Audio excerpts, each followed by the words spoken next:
Revelation 2369. From the 15th of June 1942. End of the time of grace. Severe suffering. The time of grace will soon be over and humanity's mind will not turn. People are becoming ever more unloving and ever deeper entangled in Satan's nets, so that they tear each other apart and are devoid of all love. And God uses every means to snatch them away from this spiritual low.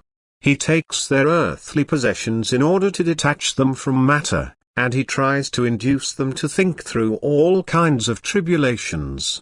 He puts them into situations where they should turn to him for help, yet every means fails and the spiritual state will not be remedied.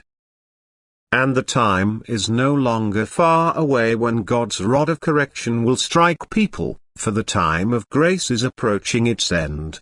And that is why the earth still has to endure unspeakably severe suffering, for this suffering is a mercy as soon as it does not pass people by without leaving a trace and brings salvation to the soul. But the human beings cannot be forced, and if suffering does not let him find the right path, there is no longer any salvation for him, and he belongs to those who will feel the Lord's power on the day of judgment and thus will be found unfit. And people cannot grasp what this decision means. They cannot imagine that their soul will again have to endure a state of unspeakable torment for centuries. But God, who knows this, leaves no stone unturned to spare them this fate, but he cannot forcibly turn people's will towards good. But the coming adversity will be so great that every person's natural feeling will be awakened to help his fellow human being if he has not completely renounced all love.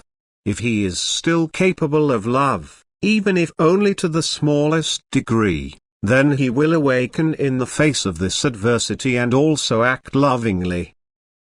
But anyone who still passes by this adversity without being willing to help has lost all spark of love, and the possibility of ascent no longer exists for him. They are so distant from God that they stand outside of God's emanation of love, which therefore means the same as that the spiritual substance hardens itself again into hardest matter. And now the earthly change begins anew in greatest agony of being bound. If unspeakable suffering befalls the earth beforehand, this is still an act of God's mercy because he wants to spare the souls the inconceivable suffering of another earthly change. But it is not recognized as such. Rather, the suffering is an occasion for increased rejection of God because people in their blindness do not recognize the spiritual connection. Yet enough information is given about it, and therefore the Lord raises prophets and lets them know everything beforehand. He does not let the time approach without indications. He constantly sends admonitions to people and informs them about the meaning and purpose of the earthly change. Yet they close their ears and reject the divine gift of grace without hesitation, and therefore there is no salvation left for these people, no path which keeps them away from the abyss if they don't listen to the last admonitions and warnings. They can only ever be made aware that the spiritual low is the cause of the coming suffering and that this first has to be remedied before the suffering can be stopped on God's part.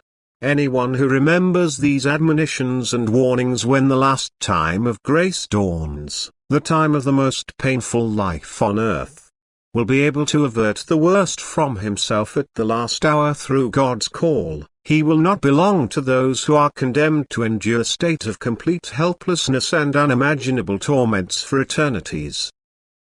Amen.